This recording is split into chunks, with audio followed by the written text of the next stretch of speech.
Hey guys, how y'all doing today? My name is Franchise Fanatic and welcome back to the channel. And today, if you guys, there's another Star Wars video. Today we're tackling the new, the newly finished show, Obi-Wan Kenobi. Now, I do want to say sorry for not posting yesterday, even though I said I was going to. A lot of crap came up, and this is actually the third time I've been trying to record this Obi-Wan Kenobi show review, because the first time I ran out of battery, second time I ran out of storage on the SD card, so now I'm finally recording the actual review, so sorry about that.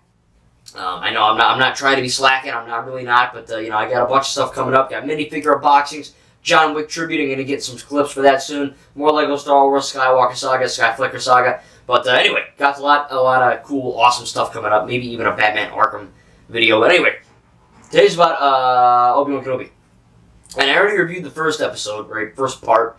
A while ago, back when it first, not first came out because I was in Disney, but, relatively when it came out. And I didn't review 2 through 6, and now this is kind of doing a big spoiler review of 1 through 6. And, again, if you have not seen Obi-Wan Kenobi, and if you want to, or if you don't care about spoilers, whatever, but again, I am going to be talking about spoiling stuff in this video right now, so if you haven't seen it, please go away, not go away, get out of here, watch the, show, and then come on back and see what I have to say. So anyway, much like all Star Wars canon, the movies, the video games, the TV shows, the comics, the books, whatever, I love them all. And I'm not just saying that because I'm saying that. I genuinely love everything Star Wars, you know what I mean?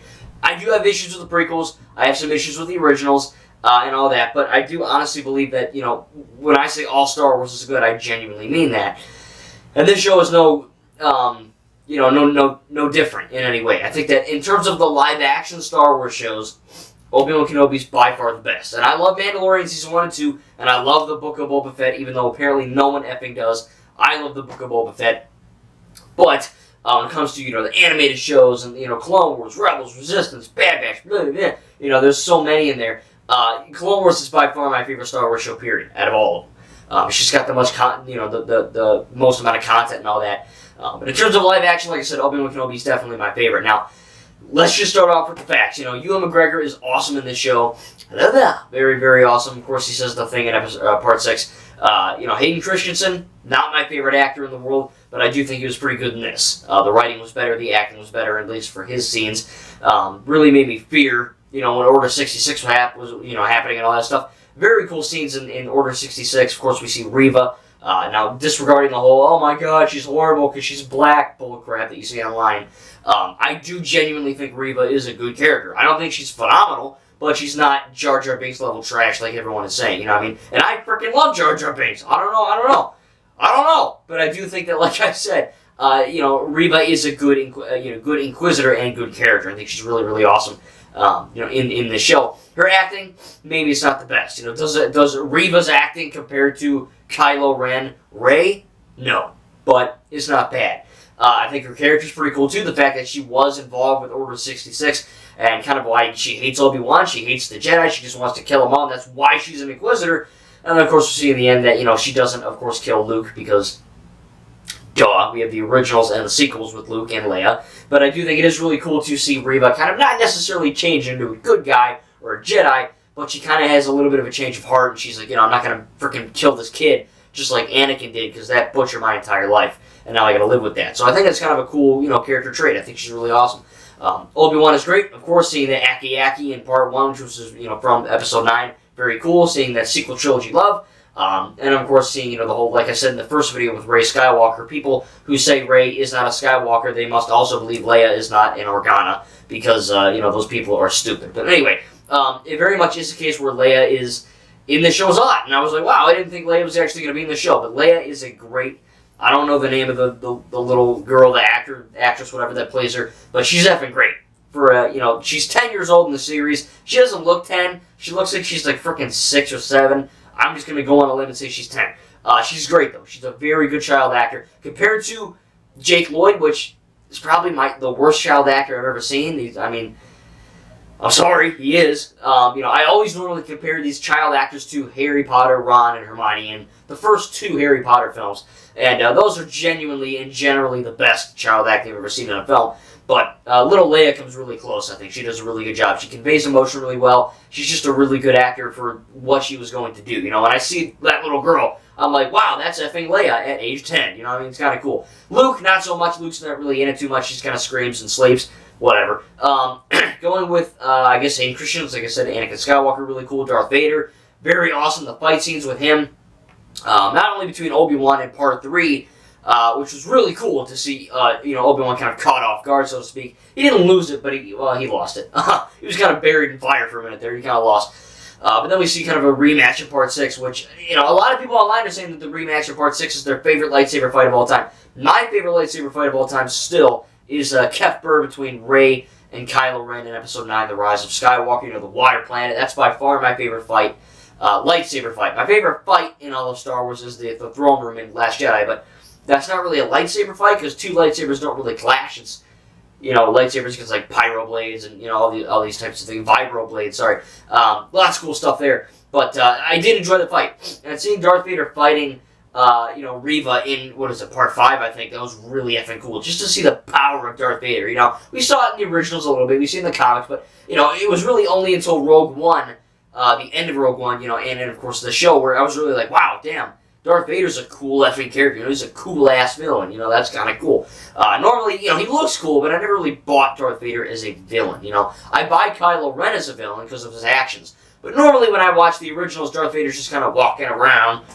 and with that scary music, that's all he really does. Yeah, he breaks the guy's neck in Episode 4 and all that, but, he's not really, like, evil until, Rogue One in this show, which is pretty effing cool to see. And I really did admire that they, went the extra mile and showed Darth Vader, like, snapping necks and just burning things and, just going ape shit and just grabbing ships from the sky or just pulling them down and ripping the hull off, ripping the doors off. Very cool stuff.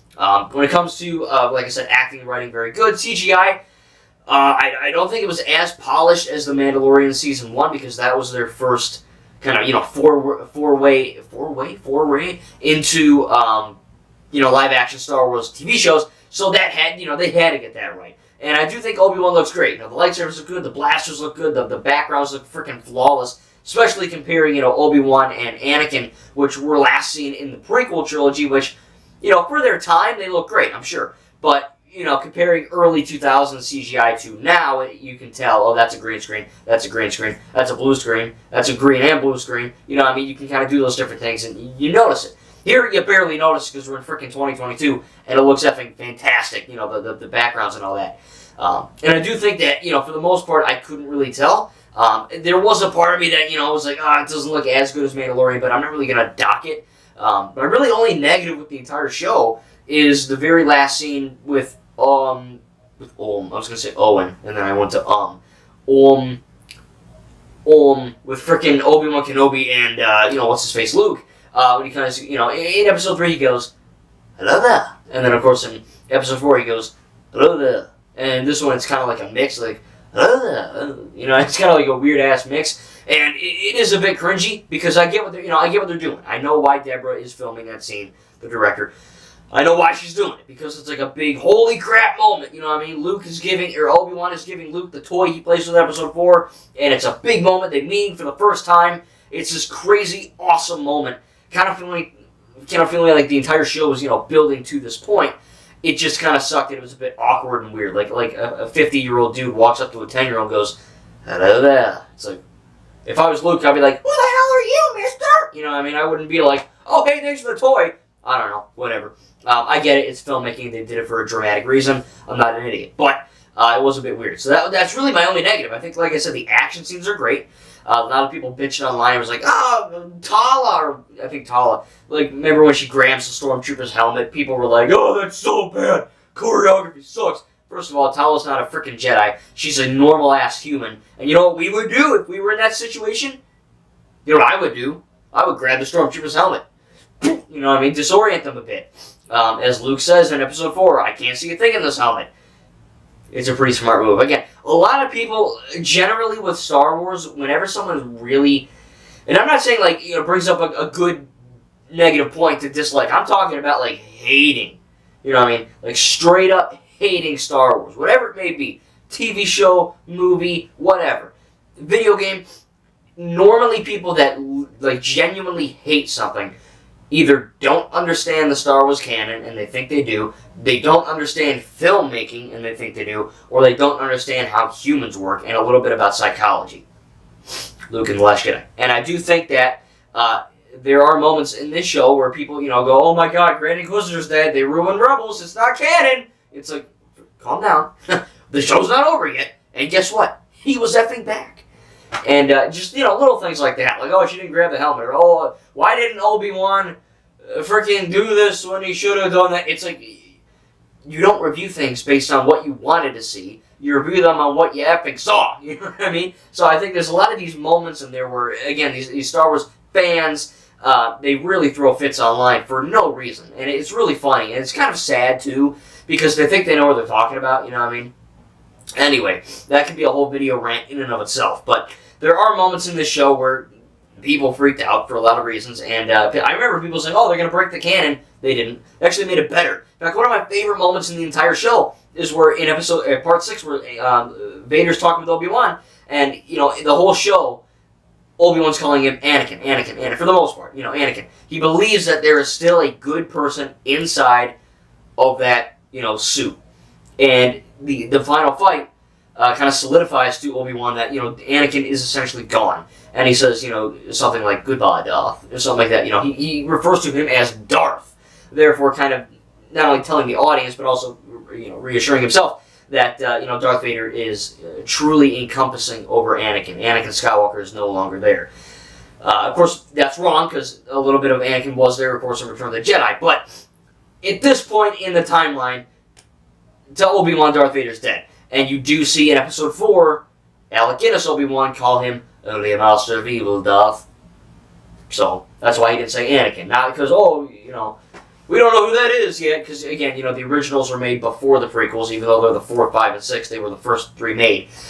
So to see, that kind of aspect of, him referring to him as Darth, just little things like that, giving Luke the Skyhopper toy, giving Leia the freaking blaster holster, things like that. It's really, really cool. Seeing Qui-Gon Jinn Force Ghost is really awesome as well. And I really just can't say enough positive things about the show, man. It was exciting the entire way through. Some of my issues with Mandalorian and Book of Boba Fett was that while they were always engrossing and never boring, sometimes they were a little bit slow. There would be times where it's just Mandalorian walking, or there's a really slow discussion between the Mandalorian and some random dude, or, it's just very slow, looking at your watch, your phone, like, holy crap, let's do something, you know what I mean? There's a lot of moments in The Mandalorian Season 1 and 2, and 1 or 2 in Boba Fett, where you're like, okay, this, like you said, I was never bored. I was never like, oh my god, this sucks, it's bored. But there are moments where I was like, alright, let's pick up the pace here a bit. And Obi-Wan never had any pacing issues for me. It wasn't like ADHD or ADD where it's like, go, go, go, action, action, action. But at the same time, it felt right to the... There were slow scenes, but they weren't slow. They actually fit the narrative of what they were trying to do. Something I think Mandalorian was lacking a bit in terms of, pacing. But other than that, man, this was such a good show, really. Like I said, Clone Wars is still my favorite, but Obi-Wan Kenobi, this show, is such a good live-action show. It's by far my favorite. And again, I love Mandalorian and Book of Boba Fett, but this one really just, beat the two out of the water for me. I ordered it on Blu-ray from Etsy, and I cannot wait to freaking get it and rewatch it. Hopefully I'll bring it over to Nanny Poppy's, I don't know. I'll show it to Alan or someone, I don't know. But I really cannot wait to watch it again. When it comes to Star Wars canon, I truly believe all Star Wars is good. I do have issues, again, prequels, originals, but we can get. I've gotten into that so many times before. I'd be beating a dead wampa. But still, I hope you guys enjoyed this little review of Obi-Wan Kenobi. Make sure to tell me down below in the comments, without spoiling the show, what your favorite episode was, or what your favorite part was, or how you rank the 3 Star Wars live-action shows so far. I hope you guys enjoyed. Again, Obi-Wan Kenobi is a great show. I'm trying to think if I think I covered everything. I love the action, I love the writing, the acting, the plot, the fact that they kind of made canon even better, the fact that they had like a really cool Jedi Fallen Order thing with the Inquisitorious area. The Grand Inquisitor was really cool. I know people freaked about it, how his head wasn't like really elongated and weird looking. It was like a kind of thing, but it didn't bother me. It probably looked a little bit wonky, Like imagine that dude from Revenge of the Sith who's like 10,000 battles. That guy with the weird ass teeth. Just imagine him being one of the main bad guys in this show. You wouldn't take him seriously because he'd have 2 effing foreheads. You know what I mean? So I think they did that just to make the Grand Inquisitor a little bit more, I guess, menacing, and he does look normal in Rebels. I don't know why I guess it's just, a creative choice. How in Rebels, Anakin looks a little bit different than he did in the Clone Wars show. It's just all about creativity. But again, little nitpicks here, but I really did enjoy the show. Like I said, I ordered it on Blu-ray. I cannot absolute wait to get it and rewatch it. And just to add another piece of Star Wars canon to my collection is going to be awesome, and I cannot wait for Ahsoka, Andor, Bad Batch Season 2, Tales of the Jedi. We got a bunch more awesome stuff. I got Lego Star Wars. Whenever these idiots at TT Games fix the sky flickering, better be freaking soon. I haven't played Lego Star Wars in over 2 months. I cannot wait to, play it, but I kind of refuse to play it, for myself at least, until they patch it. So, make this heard. Go on Twitter, whatever you can. Sky Flicker, it's not just me, other people have it. It's a big issue. Anyway, hope you guys enjoyed this little review of Obi-Wan Kenobi. Again, make sure to tell me down below what you think without giving away any spoilers for people who haven't seen it. And again, I cannot wait to see the future of this amazing Star Wars franchise. Thank you guys, and we'll see you in the next video.